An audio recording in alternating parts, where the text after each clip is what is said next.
আয়ুষীর phone track করে বিজিতকে হাতে নাতে ধরলো পরশুরাম। হ্যাঁ বন্ধুরা, সম্পূর্ণটা জানতে ভিডিওটা প্রথম থেকে শেষ পর্যন্ত দেখতে থাকুন।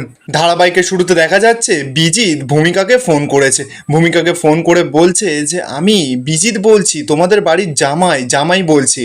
ভূমিকা তো এবার রেগে মেগে বিজিতকে বলছে, তোমাকে সামনে পেলে না তোমার জিপটা টেনে আমি ছিঁড়ে দিতাম, অসভ্য ছেলে একটা।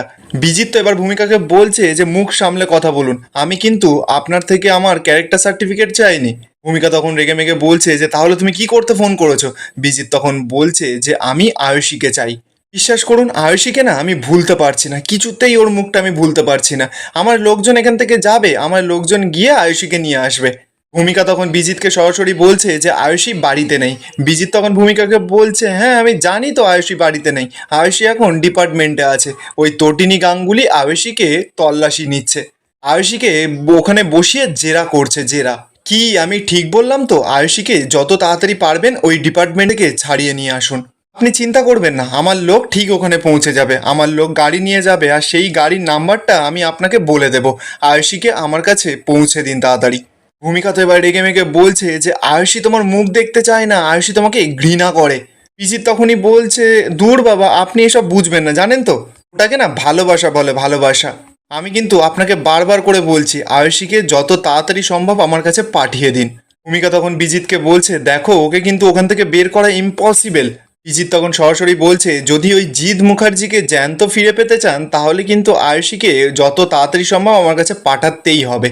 আর আমার হাতে না ওইসব বেশি সময় নেই, আমি 3 ঘন্টা মাত্র সময় দিলাম। ওই 3 ঘন্টার মধ্যে যদি আয়ুষী আমার গাড়িতে উঠতে না পারে তাহলে কিন্তু ওই জিৎ মুখার্জি শেষ। এই বলেই তো এবার বিজিত ফোনটা কেটে দেয়। ভূমিকা তো এবার ভয় পেয়ে গেছে। এবার তো সেই ঘরে ত্রিপর্ণা এসেছে। ত্রিপর্ণা এসে ভূমিকাকে জিজ্ঞাসা করছে যে কি হয়েছে। ভূমিকা তো চুপ করে আছে। ঠিক তখনই তো এবার দীপালিও চলে আসে। দীপালি এসে ভূমিকাকে বলছে যে এই ঘরে কি হয়েছেটা কি। ভূমিকা তখন বলছে যে 3 ঘন্টা হাতে সময় আছে, 3 ঘন্টার মধ্যেই আয়ুষীকে বিজিতের কাছে পাঠাতে হবে, নইলে ওরা। এবার তো চুপ করে আছে। দীপালি তখন বলছে নইলে কি বলো। এবার তো সেখানে বাবিনও এসেছে। বাবিনও এসে ভূমিকাকে বলছে, কি হলো, তুমি চুপ করে আছো কেন, বলো নইলে কি। ভূমিকা তখন বলছে, নইলে বলেছে যে জিৎ মুখার্জিকে শেষ করে দেবে। কথাটা শুনেই তো সকলে এবার পুরো থতমত খেয়ে গেছে, চমকে গেছে। ত্রিপর্ণা এবার পাগলের মতন করছে যে এবার কি হবে, তাহলে এবার কি হবে। এবার তো সেখানে আরাধ্যা এসেছে। ত্রিপর্ণা তো এবার আরাধ্যার কাছে ছুটে গেছে। আরাধ্যাকে বলছে, আরাধ্যা এবার কি হবে, তোর যদি দিদি ওই বিজিতের কাছে না যায় তাহলে তো তোর বাবাকে মেরে ফেলবে। আরাধ্যা তো এবার কথাটা শুনে পুরো চমকে গেছে। বলছে দিদিভাইকে এখন কোথা থেকে পাবো, ও তো এখন ওখানে আছে ডিপার্টমেন্টে, ওখানে তো ওর ইন্টারোগেশন চলছে এখন। আমি বুঝতে পারছি না যে আমাদের পরিবারের ওপর এটা কি হলো, কি হলো। বাবিন তখন বলছে যে এক মিনিট এক মিনিট, সকলে শান্ত হও, আমি দেখছি ব্যাপারটা। আমার মনে হয় এখন আয়ুষীর সঙ্গে একবার কথা বলা উচিত। তো নিজের চোখে দেখে এলাম ওদেরকে ক্রিমিনালের মতন ইন্টারোগেট করছে। আরে বাবা, নিজের বোনকে চিনি না, ওর কোনো মানবিকতা নেই, ও একেবারে হার্টলেস মেয়ে একটা। বাবিন তো এবার আয়ুষীকে ফোন করেছে। আয়ুষী তো এবার ফোনটা তুলেছে। বাবিন তখন আয়ুষীকে বলছে যে তুই কোথায়। আয়ুষী তখন বলছে যে কেন।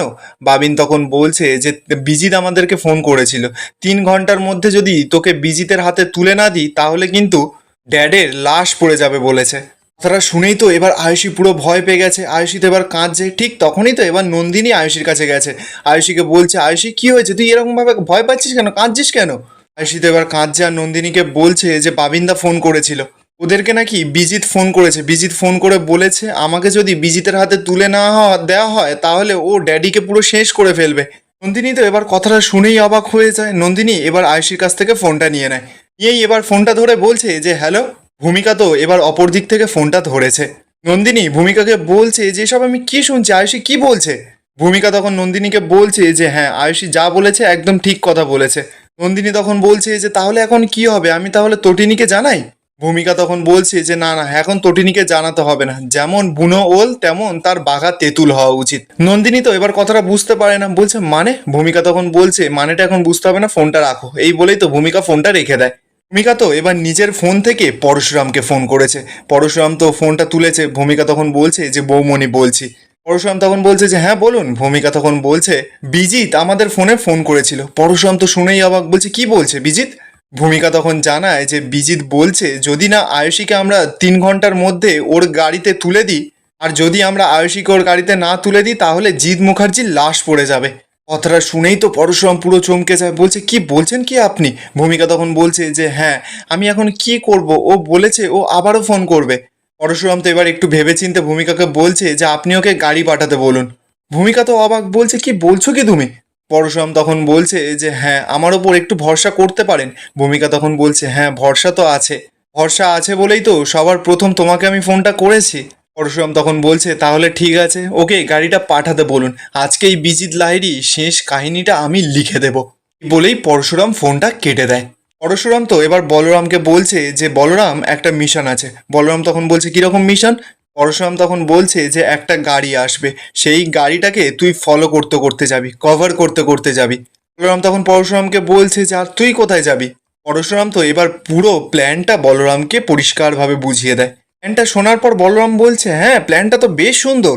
আচ্ছা তুই আমাকে কথা বল যে গাড়ির ভেতরে কে থাকছে আর গাড়িটা কোথায় যাচ্ছে? পরশুরাম তখন জানায় যে গাড়ির ভেতরে আয়ুষী থাকছে আর ডেস্টিনেশনটা হচ্ছে বিজিত লাহিড়ী। এরপর বেশ কিছুক্ষণ সময় কেটে যায়, দেখা যাচ্ছে যে একটা গাড়ি তো এসে দাঁড়িয়েছে। গাড়িটার ভেতরে দুজন গুন্ডা রয়েছে, ওই গুন্ডা দুটোকে বিজিত ফোন করেছে। বিজিত ফোন করে একটা গুন্ডাকে বলছে যে কোথায় এখন? গুন্ডাটা তখন বিজিতকে বলছে যে আমরা আমাদের লোকেশনে পৌঁছে গেছি। বিজিত তখন গুন্ডাটাকে বলছে যে ঠিক আছে, আমি একটু পরেই ফোন করছি। বিজিত তো এবার ফোনটা রেখে একার মতন একা বলছে যে একদিকে জিৎ মুখার্জি আর একদিকে আয়ুষী, দুজনকে পাল্লা মাটকারায় মাপবো আজকে। বিজিত তো এবার ভূমিকাকে ফোন করেছে, ভূমিকাকে ফোন করে বলে দেয় যে গাড়ি পৌঁছে গেছে, গাড়ির নাম্বারটাও ভূমিকাকে জানিয়ে দেয়। ভূমিকা তো এবার পরশুরামকে ফোন করেছে, পরশুরামকে ফোন করে বলছে যে গাড়ি ও পাঠিয়ে দিয়েছে। পরশুরাম তো এবার ভূমিকার থেকে গাড়ির নাম্বারটা জানতে চায়, ভূমিকার তো এবার গাড়ির নাম্বারটা বলে দেয় পরশুরামকে। পরশুরাম তো এবার ফোনটা রেখে বলরামকে বলছে বলরাম, গাড়ি কিন্তু পৌঁছে গেছে, গাড়ির নাম্বার হচ্ছে কি যেটা আমি তোকে বললাম সেটাই। বলরাম তো এবার সঙ্গে সঙ্গে ওর ডিউটিতে বেরিয়ে পড়ে। পরশুরাম তো এবার আয়ুষীর কাছে যায়, আয়ুষীকে গিয়ে বলছে তোমাকে আমার সঙ্গে যেতে হবে। নন্দিনী তো এবার পরশুরামকে বলছে যে ওকে তুমি কোথায় নিয়ে যাচ্ছ? পরশুরাম তখন সরাসরি বলছে এর কৈফিয়ত আমি তোমাকে দেব না। নন্দিনী তখন সরাসরি বলছে যে দেবে তুমি আমাকে কৈফিয়ত, কারণ তুমি আমার বোনের স্বামী। পরশুরাম তো এবার নন্দিনীকে বলছে যে তাতে কি হয়েছে তুমি একটু বলবে? এই মুহূর্তে দাঁড়িয়ে তোমার বোন বিপদে, তার বোনের স্বামীও বিপদে, আর আয়ুষীও বিপদে। আর দয়া করে না নিজের অ্যাডভোকেট হওয়ার ক্ষমতাটা এখানে দেখাবেন না, আমাকে আমার কাজটা করতে দিন। আর এখানেই আজকের এপিসোডটা শেষ হয়ে যায়। আপনাদের কি মনে হচ্ছে পরশুরাম কি আয়ুষীর মাধ্যমে বিজিতকে ধরতে পারবে? কমেন্টে আপনাদের মতামতটা অবশ্যই জানাবেন। আর ভিডিওটা ভালো লেগে থাকলে চ্যানেলটা সাবস্ক্রাইব করে যাবেন।